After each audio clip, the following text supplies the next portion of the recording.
madera caída. Tú que has resistido a los golpes que te ha dado la vida, no eres tierra desconocida. Te criaste en los bailes del sol y el rocío, con melodías de tigres y aguinaldos. Viste los cielos abrirse y desatar su furia. Fuiste arrastrada por el relieve y asfixiada en los derrumbes, pero aún así persististe. Hoy se te pide que una vez más te lances al fuego, que rindas tu pecho al molde del filo y traigas a la luz tu mayor regalo. Eres madera pulida, materia prima que se transforma. Eres razón y propósito, producto de tus mayores esfuerzos. Eres pasión que se reinventa. El reto es tu mejor compañía.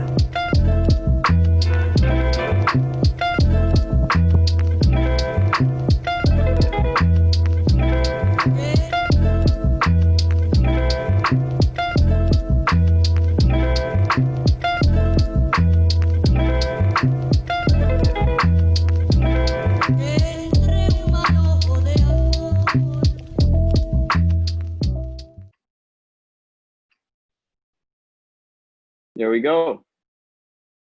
Yes, beautiful. That's madera caída, and that's how we were able to get this amazing piece of art from the trees that fell after Hurricane Maria, from the Guayacán trees that fell after Hurricane Maria. So we'll continue sharing that link with all of you, and we'll start talking a little bit about how this came about, and let y'all join us in this conversation. Debbie? Yeah, thank you guys for joining me in.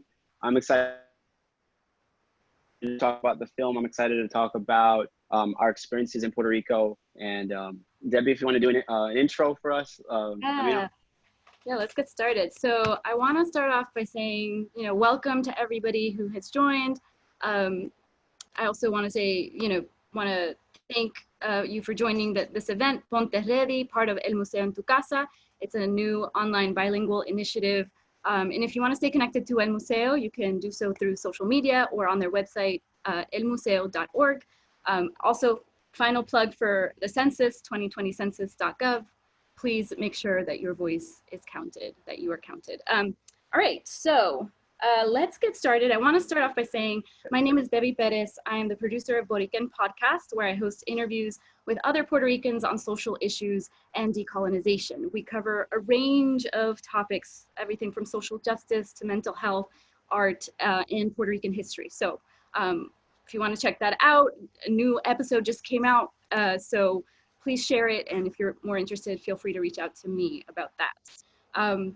Right, so before we get started, I want you to stick around for the end of this video, because we're going to be sharing a video that Manolo created on how to make canoas with plantain maduro. So you might want to, hang in, and we'll be sending that video to everybody as well. All right, all that said, I want to hand it over to Carmelo and Manolo. Why don't you both, for anyone who's watching that may not know you, share who you are and your work. Manolo, why don't you get started? Cool, Manolo, you could take it. Oh, I think you're on mute. I'm sorry, guys. My name's Manolo Lopez. I'm a Puerto Rican chef and entrepreneur. I'm very happy to be here to present Madera Caída and talk about important issues that really surround who we are and how they've molded my identity. I'm sure Debbie's identity and Carmelo's identity as well. I started a small pop-up called Mofon.go in New York in 2014. That took wings and allowed us to have a place within different places around New York selling Mofon.go. We were blessed enough to represent Puerto Rico doing pop-ups internationally in Japan, where we took Mofon.go there.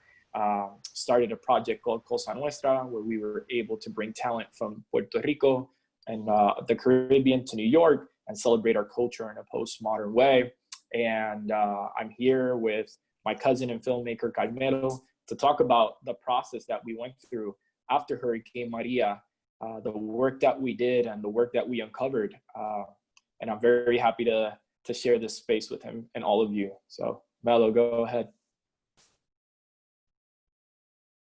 Yeah, hi guys. How's it going? I'm Carmelo Varela, filmmaker and photographer based in New York. I was born and raised in New York, in Brooklyn, and I'm residing in Queens now, staying out here, staying safe. And I identify as Puerto Rican. My grandparents came over here, and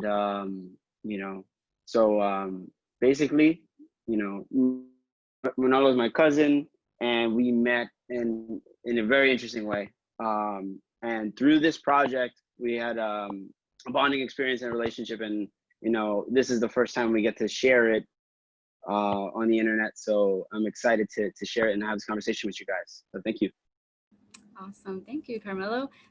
So before we get started and we dig into this, there's so much to unpack, but I wanted to take a moment to acknowledge the fact that we're experiencing today a pandemic as well as a racial justice movement. So I want to take a moment to acknowledge the Black Lives Matter movement and to say that obviously we're living through some incredible moments in history. I wanted to ask both of you, a lot of people are either protesting or trying to use their skills in some way to help show up for Black lives. So I wanted to ask you both, take a minute or two to talk about how you're showing up for Black lives.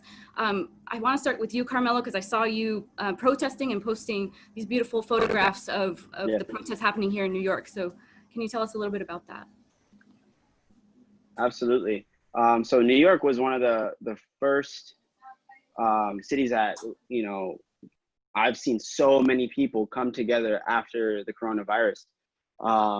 It was a really, really beautiful experience because when you have that many people surrounding you and believing in a cause that you believe in, I felt like I was part of the human race again. We're all stuck in our homes and, have all these crazy things going through our heads. And when you step outside and you can connect with other people, it's magical. I really saw so many different faces in the crowd. I saw so many people show up and they were very vocal.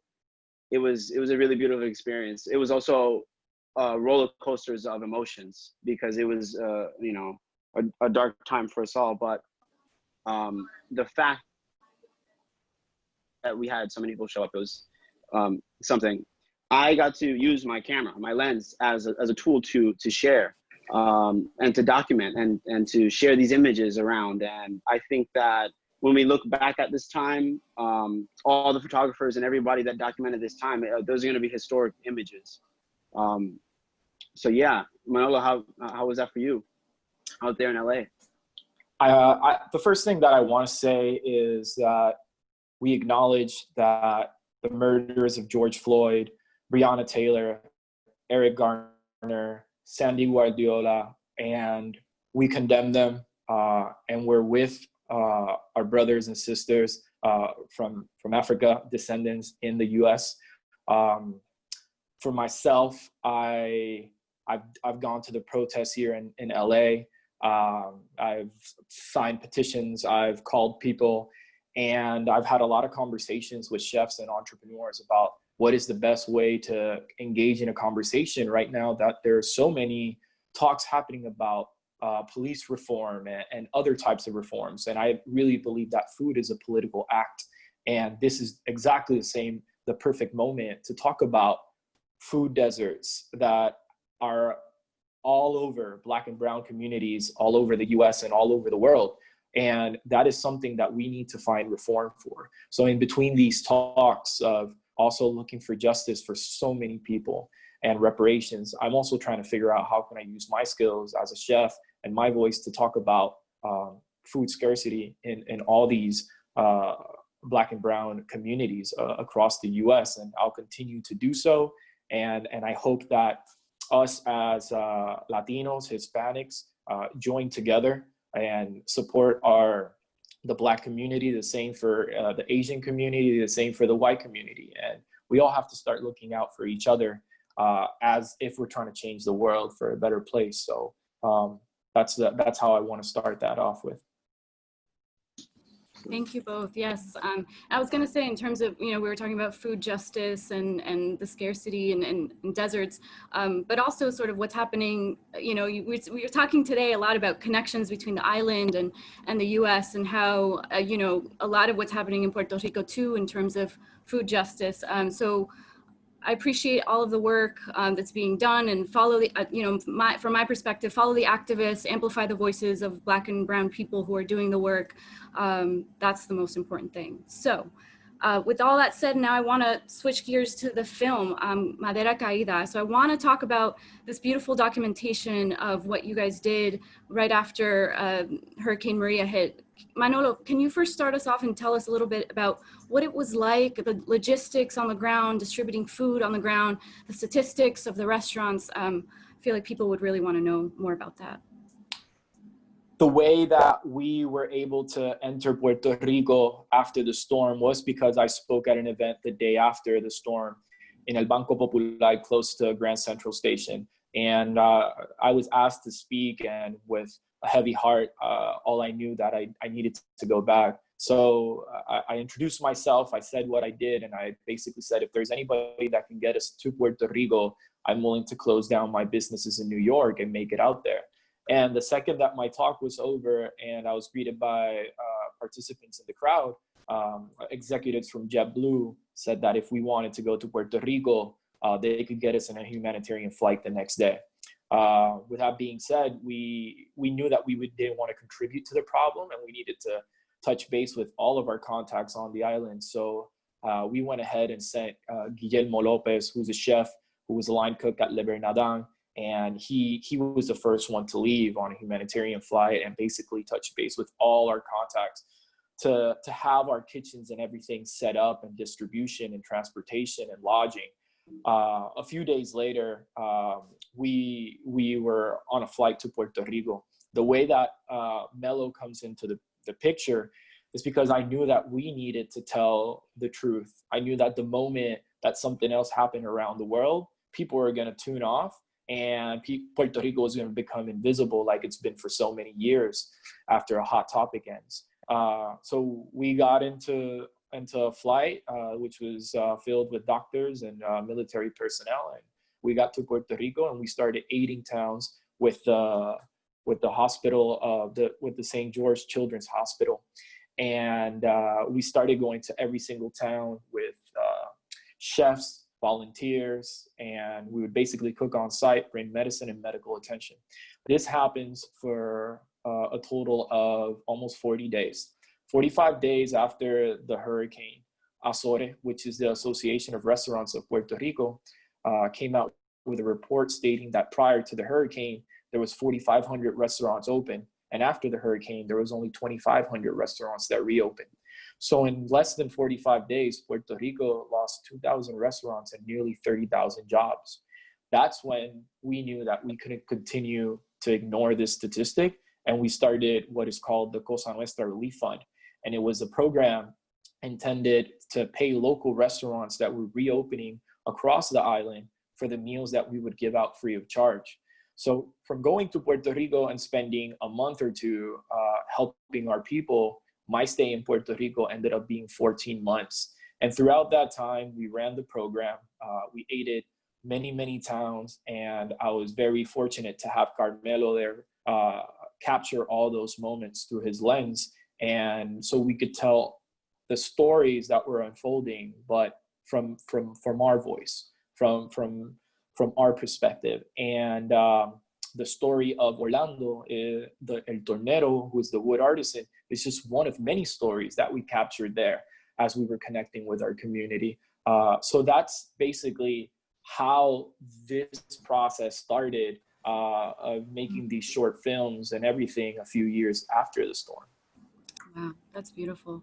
And I really like what you said about wanting, you were planning to only stay there for about 40 days, and then you ended up staying, because it speaks a lot to the idea that people come in and then they leave. And it's beautiful to see when people are dedicated and understand that if, you go to help, it's not just, one and done. You stayed on. And I think that that's very admirable and wonderful that you created this community. I want to also ask Carmela, what was it like for you as a filmmaker I know the conditions, again, were very difficult. Can you tell us a little bit about, first of all, how it felt to be asked to go out there, what it was like for you as someone from the diaspora, and then, you know, details into the filmmaking process, because I'm sure some people would be curious about that as well.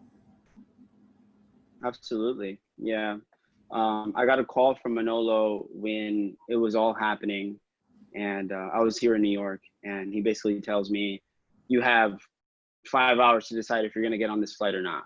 And in that moment, I was faced with a decision, you know, what, do I stay in New York and, you know, pretend this is not happening, or do I go straight into Puerto Rico and help out? So I made a decision to go with him. When we landed, it was, you know, it looked like a bomb hit, like all the trees on one side, everything was just disastrous, just like a movie. It was insane.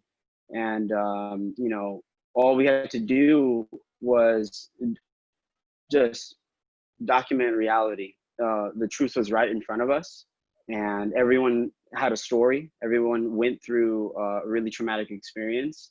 So we had to move in a very empathetic way, and not be so, we had to be very careful with the cameras, you know, especially because, you know, you don't want to come off as gaining this for yourself. This is to show what's happening. So, you know, that was interesting. When we were there, Manolo tried multiple ways to figure out where were the places that were going to go first. Who were going to help out. A lot of community leaders were coming together to figure it out. And basically, just like this coronavirus and everything, no one really had the answers. Every day was a new day, and every day we had to figure out how we're going to help out. You know, what was the right move. So the documentary and this project just came about taking it day by day, seeing what we can get, and just being present, just being there and being present with the people and listening to their stories and just letting them express themselves in front of the camera. This was one of the characters that we you know documented, that one of the people that we documented, and we have so much more. So yeah. Yeah, I imagine. And I guess speaking of Orlando, I wanted to now, you know, shift into, let's talk about Manolo. Let's talk about his story. Can you tell us how you first came to know about him? What started this particular interaction with him? Well, Orlando is one of the best wood artisans in Puerto Rico, and he's part of the Asociación de Torneros, and he's been doing this for over 25 years. So naturally, I met him because of my industry. I was looking for somebody to make beautiful pilones that are sturdy, that can withhold the amount of work that we were gonna give it. And he was just someone that you could talk to and explain, hey, I need this mortar from this size. I'm 5'9" and I'm trying to do this. And he's like, don't worry, you don't even have to come to Puerto Rico. I'll make it and ship it. And he not only does pilones, but he does musical instruments, other cooking instruments, and what's very common in Puerto Rico, los Tres Reyes Magos. And I think that his art is something so beautiful and impactful. Something that I speak a lot with when I go to Puerto Rico is that he fears the fact that not a lot of younger people, the younger generations, are interested in this type of artwork. And it's slowly dying. So, you know, he lives in Naranjito. He has his studio. He's very quiet. He never had anybody come in and ask him if they could develop the content, film, take photography. So that day became kind of a celebration for everyone in his neighborhood. People just started popping in, and they saw the cameras, and they're like, Telemundo. And I'm no, it's just like these kids from New York. And all of a sudden they start bringing 6 packs of Medalla beer. And then they went and got pollo guisado and arroz con gandule. And that's the type of energy that it was there. And I've shared the video and photography with him, and it's very sentimental because nobody's ever taken the time to do that for someone like that. And for me, it is a way that we have a responsibility to preserve our culture. And that is a way that I figure that I'm giving back to my community and to my culture. And Orlando's just amazing. At the end of the talk, if anybody's interested in having his contact, we will more than gladly give it out. I love that. And can you had mentioned that he had collected this wood after Hurricane Maria. Can you go into that story a little bit for those who may not have heard it? Yes, the pilon that I have is made from the guayacan trees that fell after Hurricane Maria, and they're a protected species by Recursos Naturales. Given his experience and his knowledge on the wood, the government contacted him and allowed him to rescue all these trees in Orocovis and some of the towns in the south where the species grows. So for me, when I was on the island and we were going from town to town, you didn't have signal. Some days you would not speak to anyone, but I made sure to get a list and start calling, whether it was some farmers that supplied for me in the past, or whether it was the wood artist in Orlando. And when I finally got a hold of him, I asked him, how is your business? How is your family? He's like, the business is non-existent right now. All the art fairs are canceled, but I do have some good news. And I was able to rescue these guayacan trees, and in a month they'll be ready. And I kind of lost my train of thought. I was so excited at the fact that someone saw something that was presumed dead and actually took care of it and had enough vision to give it a second life. And to me, that is the story of Latinos. That is the story of Puerto Ricans, where you might be presumed dead or you might be knocked down to the floor, but whenever we come back, we always come back evolved. And I thought, if I could get something like this would not just become my work tool, it would become a family heirloom. And he was nice enough to say that he knew that I was going to respect it and appreciate it. So that's how this story evolved. That's amazing. That's beautiful. Carmelo, I really wanted to ask you as well, what are some memories that you have, some of the stories that you know really stick out to you from the time you were there? You mentioned, you know, there were multiple, but anything that sticks out to you? Yeah, absolutely. Well, that day was amazing. Like the way that described it, it was a family experience, it was a community experience. That was really magical for me to feel that, because it was such a different vibe than the work that I do in New York. All of the shoots, all of the interviews that we did in Puerto Rico were super personal. It was you know, it was very boots on the ground, and it was from human to human. So it was very, very, like, that experience I'll take it forever. But also, this is something that made me realize that I wanted to connect with my roots much more deeply in Puerto Rico.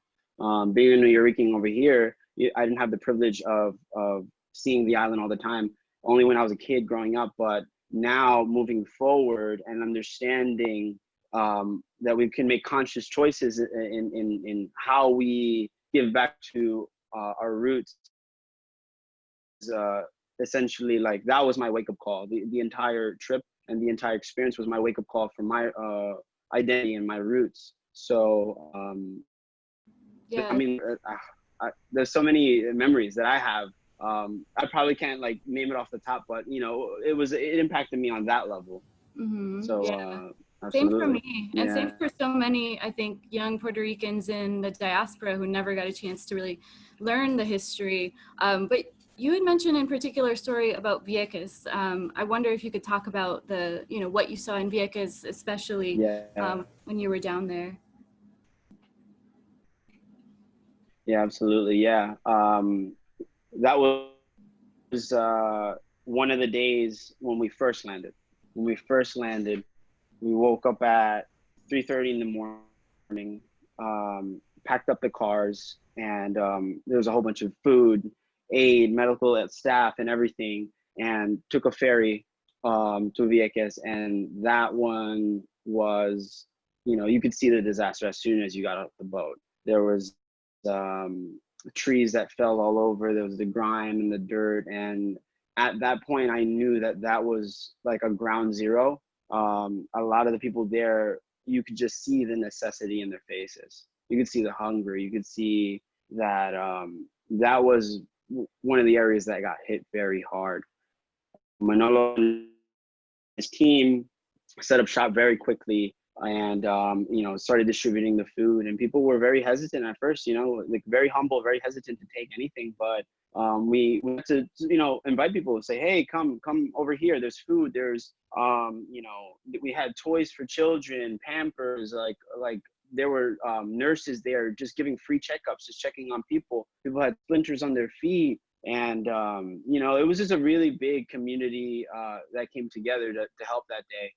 We stayed until sundown, and, you know, that one was a big day. I got to see, you know, the true nature that the hurricane,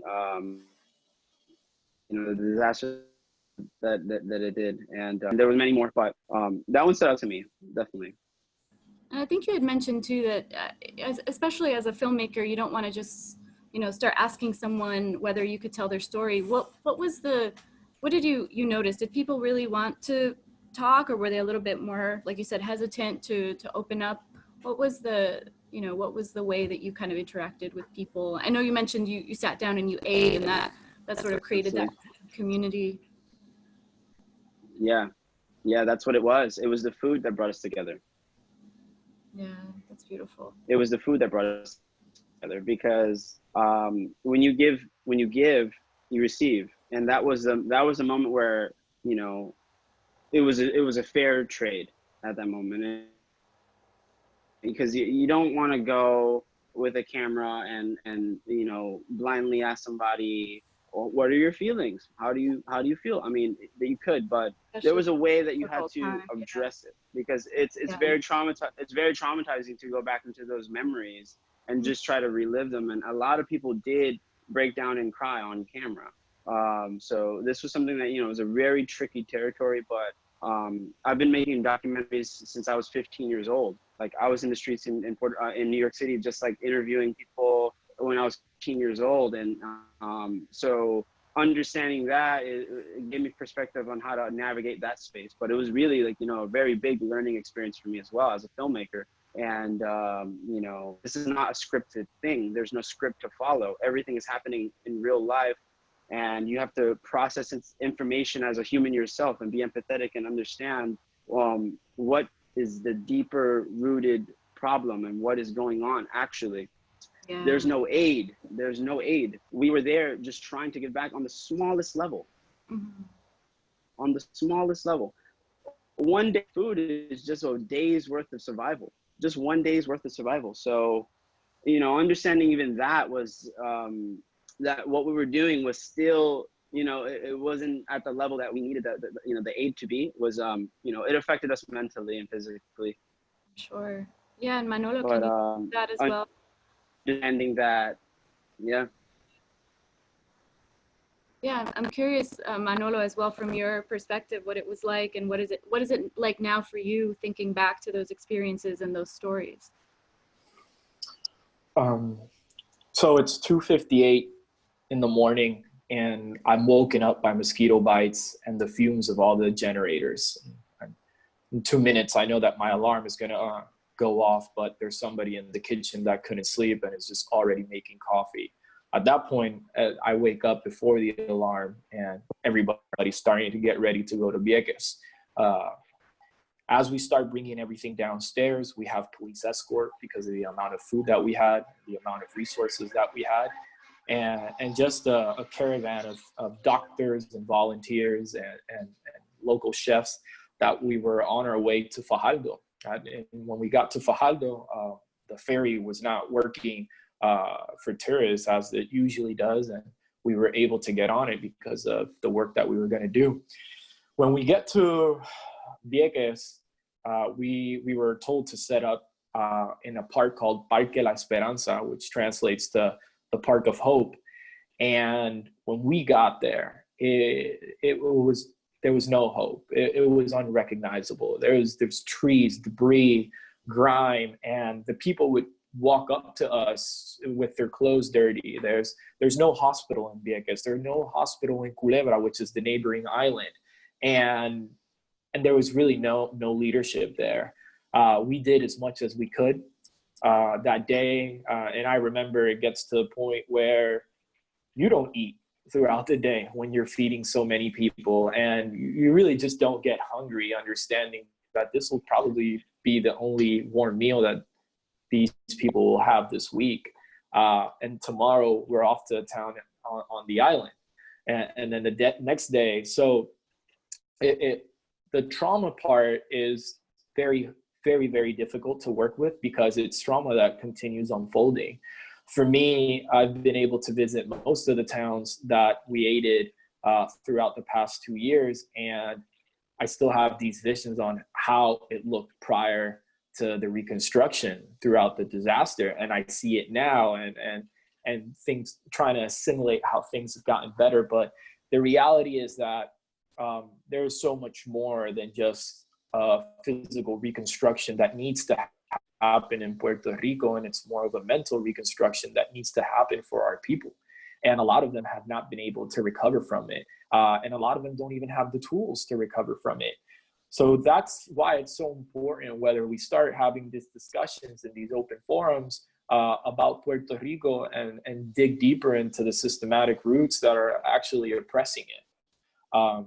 Puerto Rico's recovery after the hurricane wasn't because we're an island surrounded by water. Puerto Rico's recovery was delayed because of our status, because we're second-class citizens. And that was my wake-up call to understand that I've been privileged enough to go to private school, to get a higher education, and understand the history that belongs to us, and the history that we need to start upholding now. And you had mentioned that a lot of the history, the Puerto Rican history, especially from the diaspora perspective of why a lot of Puerto Ricans left, you didn't even realize much of that history until you left the island, right? I think you had mentioned something around. Definitely. And this is something that I talk about freely. When I grew up in Puerto Rico, having the privilege to go to private school, every single class was in English. But my history lessons were all on North America. So even as I grew up in Puerto Rico, I really didn't know what had happened on that 100 by 35 mile island. And I was brought up to think that anything that was happening in the North was better than my island. So I kind of shut down that part. It was only until I moved to New York in 2011 where I landed on the Lower East Side in Loisaida, and I started seeing the murals and started hearing the music and the peoples and the story. And I was brought up to understand that people in the diaspora, New Yorkers in particular, weren't the same as Puerto Ricans. And this is something that was basically taught. And I have to say that proudly, I learned how to be Puerto Rican in New York. It was only until I moved out of the island that I actually learned about my history, of the island's history, of the diaspora's history, of all these struggles that have been happening. And it was kind of a sense of cultural and root awakening that I had throughout New York. And after that, as you're going through these 8 million people and stories that are going, I understood what I needed to do. And thus, a lot of the businesses and brands that I created were to celebrate our culture, our food, and our history, and make sure that other people feel the same way, and figure out the best way that we can help people on the island and elsewhere to bridge that gap between thinking that Puerto Ricans on the island are more Puerto Rican than anyone else on the mainland. That is not true. Like, we need to all educate ourselves and understand our history and why our ancestors moved from one point to the other, how they were bamboozled, and all these social movements that have happened for a long time. So I think the key to all this, for our community to grow, is in education. And I'm very proud to have been part of platforms such as El Museos, because this is uniting our culture. this is uniting our people. And I want to have more conversations about that. I want to create more content with my brothers and sisters in the diaspora. But now I'm starting to be the new generation of New Yorkers. So how am I going to go back and give back to my community on the island? Because my whole family still lives there. And that's what this journey has been, a self-realization journey of who we are as a people. And the stories that we've captured through it just strengthen our beliefs that what we're doing, whether it's through content, food, and building community, is the right one. Yes, absolutely. And I love what you said about how you learn to be Puerto Rican by leaving Puerto Rico, because it speaks not just to the physical colonization of Puerto Rico, but the mental ways that colonization affects us, especially with history. Because I know, Carmelo, you and I were connecting on the fact that, you know, we didn't know anything about the history of Puerto Rico until we were much older. Like I definitely didn't learn the history until probably my late 20s, when I was finally, you know, kind of seeking it or seeing certain things on social media. So I think social media is a really powerful way to learn more. The activists, you know, sharing, the people who are creating, like you are, community and art. So Carmelo, can you speak a little bit about that? I know we have about 15-20 minutes left, but can you speak about that? Because I think it's important for those who are also like us, kind of part of the diaspora. What was that experience going back to the island, and how did that feel as you were, you know, talking to people? Absolutely. I think that the Carmelo from New York, as soon as he landed in Puerto Rico, it was the journey of a boy to a man. It was that impactful for me. It was, you know, everything was, you know, I had to process it in my own way. But opposite to Manolo, when I went to Puerto Rico, that's when I really wanted to dig deeper into my roots and figure out and connect with people on the island, and also connect with more people, with more Puerto Ricans and in New York City and all across the world. So it is on that level for me for sure. But absolutely, I mean, going there was, you know, in that time, all I wanted to focus on was working and documenting and sharing these stories and putting the lens on all these amazing people, showing the resilience, showing the strength. You know, no money, no businesses, no people coming in to eat food or anything, but they had the strength and the courage to keep it moving, It was amazing. It was amazing to see. We went to Loiza. I remember one time we went to Cayo Watusi, and there was one generator and one light and one bar, and there was tons of people coming together. And this was in the middle of the blackout. There was no electricity anywhere. You'd look down the blocks, there was no electricity anywhere, complete blackout. But everyone managed to come together and share a bomba. There was music there, people were dancing, just sharing a drink, having a conversation, and going through, you know, the aftermath together. Seeing that community, I was like, I want to be a part of this. This is like in any set that I visited or any job that I've done, that was a moment where I felt truly connected, because we were just in it together. So that was, you know, that's what stuck out to me. But, you know, I think that, you know, now moving forward, I need to discover and read more. You know, I'm a young Puerto Rican, and this wasn't taught in school.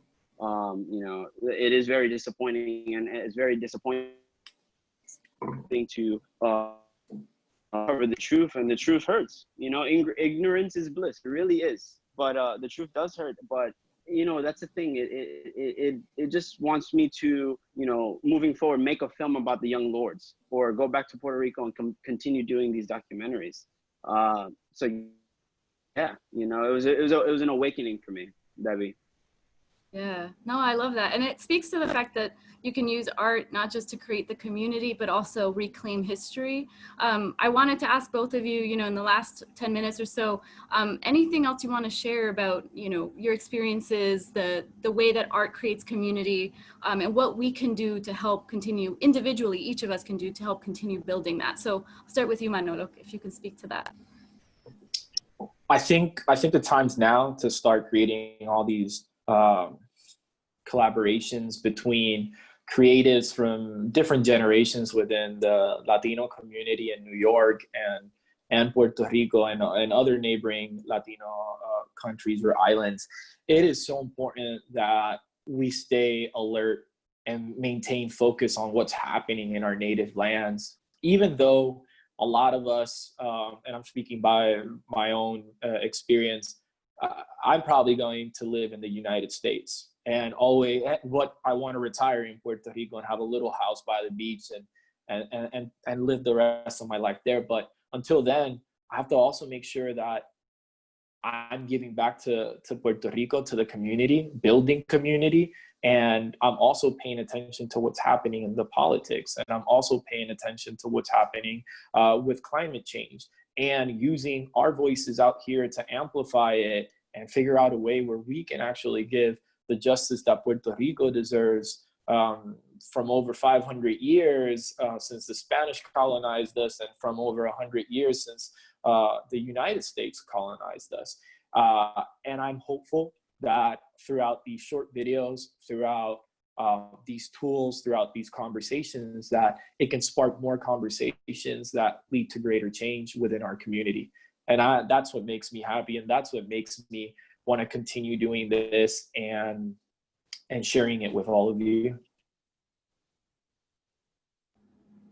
I love that. Thank you, Nolo. What about you, Carmelo? Yeah, absolutely. Yeah, this is just the beginning. One of my old mentors told me that documentaries, they never finish. They never finish. You know, we had Ricky Renuncia, pandemic, who knows what's going to happen in the future. But Puerto Ricans are strong, and Latinos are strong. And, this is something that I'm excited to get out there because of connecting. This is just, the story of Orlando is one story of many people on the island. And if you think that's beautiful, thank you so much. But also it's a fraction of the beauty on the island. It's a fraction. There's so many more stories to tell. Fiction and reality and different mediums in painting and art and music. And, I'm excited for that year to come out. After all of this, the passion that we have now, imagine if we all come together and we get to make something more beautiful. It's going to be an exciting time. I'm excited for the future. I'm excited for that. So, I think that moving forward, it's finding how, first of all, thank El Museo to have, let us speak our thoughts, our experiences, and because this is the beginning. This is how we're doing it. We've never had a Zoom call about, at least I've never done, 10 years I've been a filmmaker. I've never had like a Zoom call talking about an experience about a film. So this is new. This is really new and exciting. And moving forward, this is the way it should be. We're the culture here, and we're moving forward and making the decisions on how we want to have this dialogue. So this is really cool. This is dope. There's so many other ways. I just, in film specifically, I would love to, Bad Bunny is doing amazing things for our culture. That's amazing that, he's putting on Puerto Rico in for a lot of like young Americans and across the world too. That's something that it can't die. And to have these iconic films and these music videos and these stories like documentary films and all these things, so this is all things that connect us. And if we just have to keep making it, all the time. So that's it. I'm here for it. Definitely. Well, thank you both. I want to take a minute so you could share your social media handles. How can people get in touch with you if they want to connect with you? Absolutely. Well, I'm at Carmelo Varela, and my website is carmelovarela.com. That's where I put all my I have my photography, my films. This is going to drop on my website, so it's important to follow because we're going to be working on more content out there. So, thank you guys for listening to us. Thank you, Debbie, for hosting us and, putting, shooting those questions that really matter. And Manolo, thank you so much for giving me the ability to go there, to experience this, to get, you know, to learn my roots. And, you know, you've been a bigger brother to me, and I've, you know, I like to follow in people's footsteps that I look up to. So this is, you know, this is really awesome that we're doing this together. Man, that it's a lot. I mean, the mic's on you. no, I think that we went through a life-changing experience that we'll take together for the rest of our lives, and it connects us to the people who are part of our brigades and the people in Puerto Rico and our community outside of it. And I'm very proud of the work that you did. I'm proud that we're able to show the world. It's taken 3 years to just get over that trauma and figure out how do we put this out in a very sensitive way in sensitive times. And so I'm very proud. You're very young and you got an amazing career in front of you. And I hope that we can continue building together. You can follow my work on social media at Mofon.go or Manolo.jpg on Instagram or Manolo Lopez on Facebook. I think the future is bright for a lot of this. I really encourage all of you to also listen to Debbie Perez's podcast, Borinquen podcast, which is super informative about Puerto Rico and has a beautiful point of view from it. Thank you, Debbie, for organizing all these questions that went straight. You know, we only have 45 minutes to an hour. And then I'd also like to thank Cristian Martir from El Museo, but he's also an amazing creative. He was the resident DJ at Cosa Nuestra. I appreciate you putting this together and bringing us together through this platform. My very good friend, Sam Del Pilar, who I always talk to about all our projects. And he was like, you need to talk to Chris. So Sam, thank you. I appreciate you, my brother, and all of you for tuning in. We're gonna show you a video on how to make maduros, canoa de maduros. And it's a different rendition where the sweet plantain is not fried, it's actually baked in the oven. And instead of putting meat, I've been trying to eat a little bit healthier. So it has jackfruit, but it has that texture of pulled pork. And it's just a 55-second video that we're gonna play it shortly. And along with that, you're gonna get the recipe for it in an email link if you registered for the Eventbrite. So thank you also for doing that, for staying connected. I hope this conversation was useful, informative, and that moving forward with El Museo and other cultural pillars in our community, we can showcase our work and expand on it and bring all you in from a virtual standpoint into a physical standpoint when this pandemic is over. So thank you so much to everyone. We'll see you soon. There we go.